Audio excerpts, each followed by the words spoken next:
सो हे चंद्र, अगर तुमको भी लगता है कि यार मेरी फिजिक्स बहुत वीक है, तो इस वीडियो को देखने के बाद आपको ऐसा लगने लगेगा कि यार अब मैं फिजिक्स कर लूँगा। क्योंकि लास्ट टाइम ये फिजिक्स और केमिस्ट्री आपके लिए बहुत रोल करती है, क्योंकि जो लास्ट टाइम चलता है ना, उसमें बहुत सारे बच्चों का सवाल होता है कि भैया मेरी फिजिक्स वीक है, भैया मेरी फिजिक्स वीक है, मेरी फिजिक्स बन ही नहीं रही, फिजिक्स में मार्क्स कम आ रहे हैं। तो सबसे पहले देखो, एक रियलिटी सुनो, मैं आपको बताता हूँ एक बहुत बड़ी चीज़, कि आप फॉर्मूला तो रटते हो, लेकिन क्वेश्चन में उसको अप्लाई नहीं कर पाते हो। करते हो? ये आपको प्रॉब्लम होती है कि नहीं? कमेंट बॉक्स में बताना। मॉक टेस्ट में अगर देते हो तो उसमें टाइम ही नहीं पता चलता कि टाइम कब खत्म होगा, क्योंकि टाइम खत्म होने का मतलब यही होता है कि आपके जब कॉन्सेप्ट ही नहीं क्लियर होते हैं, तो आप कर ही नहीं पाएँगे। Got it? कॉन्फिडेंस बिल्कुल टूट जाता है और धीरे-धीरे तुम मान लेते हो कि फिजिक्स मेरे बस का नहीं है। Got it? ये बिल्कुल होता होगा, लेकिन एक ज़रा ध्यान से सुनो, ये जितनी भी चीज़ें मैंने बताई ये सब झूठ है। क्योंकि मन के हारे हार होता है, मन के जीते जीत होता है। ये तुमने लाइन सुनी होगी बहुत ढंग से, ठीक है? एक चलो आज एक हमसे प्रॉमिस करो भैया कि मैं 30 दिन तक बहुत ढंग से इस स्ट्रैटेजी को फॉलो करूँगा।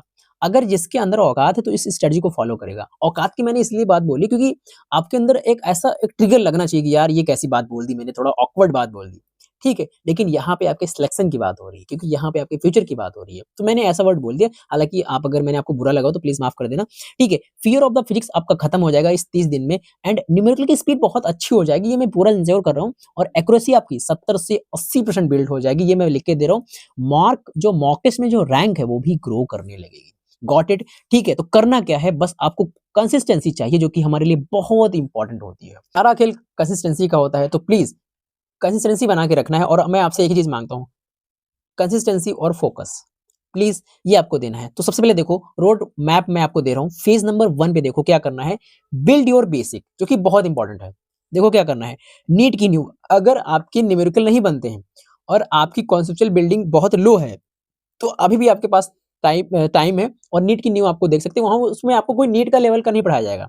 उसमें आपको सिर्फ़ और सिर्फ़ एक चीज़ सिखाई जाएगी कि आपको फिज़िक्स में कैसे टेम्परामेंट बनाना है। कि फिज़िक्स कहाँ से स्टार्ट होती है एक्चुअल में, गॉट इट?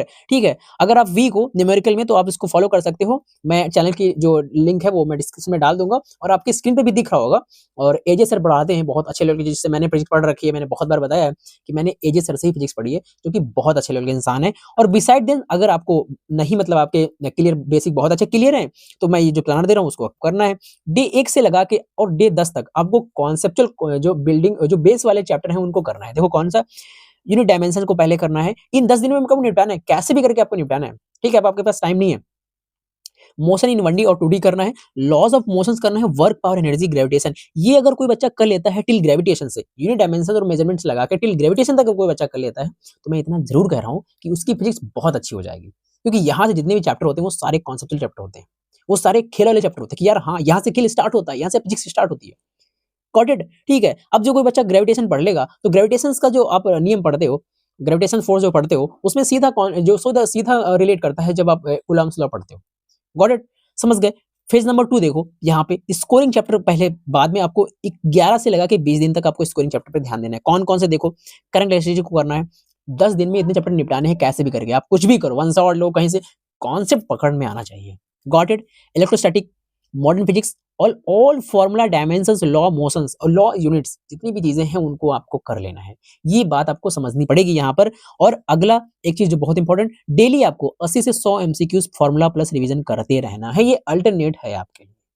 जो बच्चा ये सारी चीज़ें करेगा, फेज़ 1 से आपके बेसिक बिल्ड होंगे, ठीक है? और फेज़ 2 में आप स्कोरिंग चैप्टर कर लेंगे, तो आपका इतना कॉन्फिडेंस बिल्ड हो जाएगा फिज़िक्स में कि यस, मैं भी कर सकता हूँ। क्योंकि फिज़िक्स को आप टाइम नहीं देते, इसलिए आपको फिज़िक्स नहीं आती और physics takes time, you know very well. Got it? And आगे देखो, फेज़ नंबर 3 में देखो, 20 से लगा के 30 दिन का क्या करना है, हाई एवरेज चैप्टर।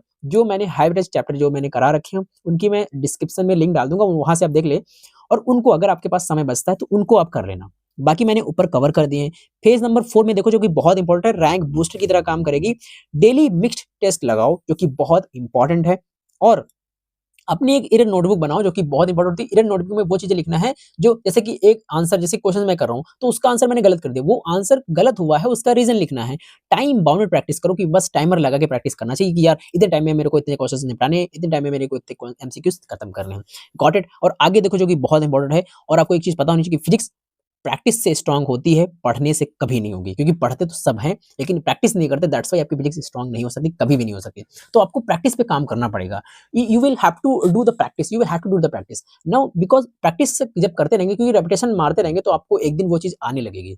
और फिजिक्स टाइम माँगती है, तो प्लीज़ इसको आप अगर इतने दिन तक टाइम दे देते हैं, तो मैं इतना ज़रूर कह रहा हूँ कि आपका जो फिजिक्स को लेकर जो कॉन्फिडेंस डाउन हुआ है ना, वो ऊपर उठ जाएगा। समझ गए? आगे देखो, मेन स्ट्रैटेजी में जो आपको बताता हूँ, फ़ॉर्मूला रटना बंद करो जो कि बहुत इंपॉर्टेंट है। बहुत सारे बच्चे ऐसे करते हैं कि यार फ़ॉर्मूला रट लेता हूँ, फ़ॉर्मूला से मेरा यह हो जाएगा। भाई फ़ॉर्मूला रटना नहीं, डेरिवेशन को समझोगे, स्टेप्स क्या हैं डेरिवेशंस के, गॉट इट? और रॉन्ग क्वेश्चन जो हुआ है या जो रॉन्ग आंसर्स हुआ है उसको नोटबुक में ऐड करो कि यार क्यों गलत हुआ हमसे? अगली बार उसको गलत नहीं करना और उस टाइप के क्वेश्चन भी गलत नहीं करना है। ये भी लिखना होगा आपको, गॉट इट? और सेम मिस्टेक्स को बार-बार दोहराना नहीं है जो कि बहुत इंपॉर्टेंट है, वो पहले ही बोल रहा हूँ आपको। बहुत सारे बच्चे ऐसे करते हैं कि बार-बार मिस्टेक अपनी कोई गलती अगर आप अपनी ज़िंदगी में कोई गलती दोबारा बार-बार उसको रिपीट करते जाते हैं, तो आपकी ज़िंदगी फिर ज़िंदगी नहीं रह जाती। वो फिर एक ऐसी ज़िंदगी हो जाती है जिसका कोई मतलब यही नहीं है कि फिर डिटर्जेंट की तरह आप हो जाते हैं। Got it? एवरी संडे आपको एफएलटी देना है जो कि बहुत इंपॉर्टेंट है। कितना भी सिलेबस हुआ हो, नहीं हुआ हो, कितना भी सिलेबस हुआ, एफएलटी देना है संडे को तो देना है। कम से कम फ़ियर तो कम होगा, कम से कम ये तो टेम्परामेंट बनेगा कि यार बस फिजिक्स को भी देना है time. Got it? Most important जो चीज़ बहुत ज़रूरी, कॉन्सेप्ट को ऐड करो अपनी रियल लाइफ़ से। एग्ज़ाम्पल की तरह मैं आपको बताता हूँ, देखिए अगर आपका फ़ोर्स जैसे कि बढ़ रहा है, जैसे कि मैं एग्ज़ाम्पल की तरह आपको बताता हूँ, जैसे कि अ, एग्जाम्पल को जितनी भी है अपनी ज़िंदगी से रिलेट करो। यहाँ पे मैंने क्या लिखा है, जो कॉन्सेप्ट है उनको ऐड करो अपनी रियल लाइफ़ से, तभी फिज़िक्स आएगी। फिज़िक्स को देखना स्टार्ट करो। फिज़िक्स को देखो कि यार यहाँ पे हाँ, रोलिंग मोशन है, यहाँ पे ये हो रहा है, यहाँ पे ये हो रहा है। बिकॉज़ देखो एग्जाम्पल में अगर आपका फ़ोर्स सेम रहेगा, तो मास डबल हो जाएगा, तो एक्सेलरेशन क्या होगा बताओ? सोचो और बताओ, तो एक्सेलरेशन कितना होगा? हाफ होगा। ठीक है? एग्जाम्पल दूसरा मैं बताता हूँ आपको, देखो, अगर आप कोई बाइसिकल चला रहे हो, बाइसिकल चलाते वक़्त आपका अगर वेट ज़्यादा है, तो स्पीड कम हो जाती है कि नहीं? बताओ। जब बाइसिकल चलाते हो, अगर कोई मोटा इंसान बैठ जाता है, तो उसकी स्पीड कम हो जाती है क्योंकि जो वज़न है वो ज़्यादा हो गया। तो अब यहाँ पे क्या हुआ? मास बढ़ा, तो एक्सेलरेशन क्या हुआ? डाउन हो गया। यही फिज़िक्स की थ्योरी होती है। नहीं, है ना? यही फिज़िक्स की थ्योरी है, बाकी कुछ नहीं है। ऑब्जर्वेशन करना पड़ेगा। Observation is the most important things in the physics. Got it? If you will apply the observation, that's why physics को बहुत ईज़िली आसान समझ सकते हैं, अनटिल अनलेस आपको फिज़िक्स भी आपको बहुत टफ लगने लगे। एक वास्ट सब्जेक्ट होता है ये प्रकार का फिज़िक्स। Got it? जो कि बहुत इंपॉर्टेंट है, ये बात आपको समझनी पड़ेगी फिज़िक्स में, और जितनी भी चीज़ें मैंने आपको बताई, उसको आपको करना है। ठीक है? और बहुत सारे बच्चे पूछते हैं कि कैसे करना है? तो मैं पहले बोला, अगर आप बैच में एनरोल हैं, लाइक अगर आप विजय जोश तिवारी क्लासेस पढ़ते हो या कहीं भी पढ़ते हो, नर्सिंग अड्डा 24 पे पढ़ते हो, ठीक है? तो आप क्या करोगे, आप उनके बैच में वन शॉट भी लेक्चर होते हैं, उनको आप फॉलो कर सकते हो, गॉट इट? एंड अगर आपको ऐसा लगता है कि फिज़िक्स मेरी किसी और टीचर से समझ में आती है, तो वहाँ से आप फॉलो कर सकते हो। कुल मिला के आपको कॉन्सेप्ट समझने हैं। सारा खेल किसका है? कॉन्सेप्ट का। मैंने पहले ही बोला, सारा खेल किसका है? कॉन्सेप्ट का है। तो प्लीज़ आपको कॉन्सेप्ट समझना है, ठीक है? फिज़िक्स तुम्हारी वीक नहीं होती, तो फिज़िक्स तुम्हारी वीक नहीं होती। फिज़िक्स से अगर तुम भागोगे, तो तुमको डर भी बड़ा होगा, है ना? फिज़िक्स से अगर तुम भागोगे, तो तुमको डर भी बड़ा होगा, और फिजिक्स को अगर पकड़ोगे तो रैंक भी बढ़ेगी, ये बात तो बिल्कुल सही है। तुम सिलेक्शन के लायक हो, तुमको ये बात पता होनी चाहिए, बस तुमको क्या चाहिए? मैंने ऊपर ही बोला क्या चाहिए आपको? क्या चाहिए भाई? वो चाहिए आपको सिर्फ़ कंसिस्टेंसी, जो कि मैंने बहुत बार बोला। सिर्फ़ और सिर्फ़ आपको कंसिस्टेंसी चाहिए। अगर तुम कंसिस्टेंट रहोगे तो तुम इस साल भी सिलेक्ट होगे। तुम सिलेक्शन के लायक हो, बस आपको कंसिस्टेंसी चाहिए। 30 दिन से डिसिप्लिन में होगे, 3 साल का टारगेट 3 साल का जो रिग्रेट हो वो आपको खत्म हो जाएगा। फ़ोन को साइड में रखो और टाइमर लगाओ और आज से स्टार्ट करो, कल से नहीं। ठीक है? तो मैंने पहले ही बोल रहा हूँ, फिज़िक्स तुम्हारी वीकनेस नहीं है। उसको आप सही ढंग से फ़ॉलो करेंगे, सही ढंग से अप्रोच से पढ़ेंगे, तो आपको बहुत अच्छे से समझ में आएगी। अब आपके पास टाइम नहीं है, जितने भी चैप्टर मैंने आपको बताए बेसिक वाले चैप्टर, उसको आपको कर लेना है, जो कि बहुत इंपॉर्टेंट है। ये बेसिक चैप्टर कर लोगे, इसकी स्ट्रैटेजी अगर तुमको ऐसा लगता है कि यार मैं फिक्स नहीं कर पाऊँगा, तो इस वीडियो को देखने के बाद तुमको ऐसा लग रहा होगा कि यार मैं फिक्स कर लूँगा, बस आपको एक्शन की ज़रूरत है। बैठे-बैठे कोई काम नहीं होता। अब मिलते हैं नेक्स्ट वीडियो में, तब तक के लिए बाय, जय हिंद, जय भारत। तो चैनल को सब्सक्राइब कर लो, वीडियो को लाइक